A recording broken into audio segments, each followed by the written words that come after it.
Sistem Pertahanan Udara Brigade ke-110 Korps Tentara Donetsk Pertama berhasil mendeteksi pekerjaan drone musuh tipe Furia secara tepat waktu.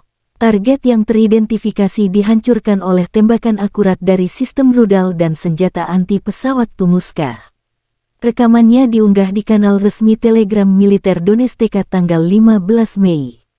2K-22 Tunguska adalah sistem senjata anti pesawat self-propelled Rusia. Ini dirancang untuk memberikan pertahanan udara terhadap pesawat terbang rendah, helikopter, kendaraan udara tak berawak drone, dan ancaman udara lainnya. Sistem Tunguska menggabungkan rudal darat ke udara dan artileri anti pesawat, menjadikannya senjata anti pesawat yang sangat efektif dan serbaguna. Sistem Tunguska terdiri dari sasis beroda rantai yang membawa turret yang dipersenjatai dengan 2 meriam otomatis 30 mm dan 8 rudal permukaan ke udara yang siap diluncurkan.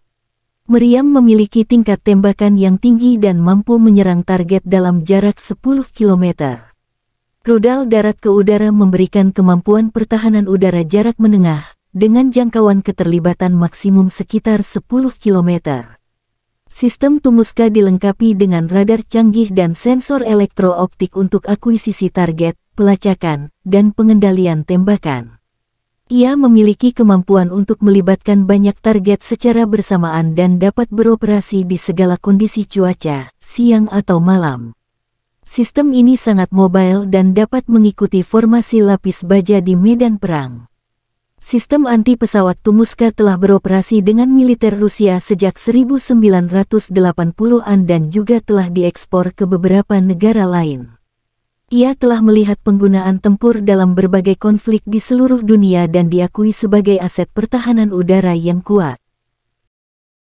Terima kasih sudah nonton. Jangan lupa like, subscribe, dan share ya!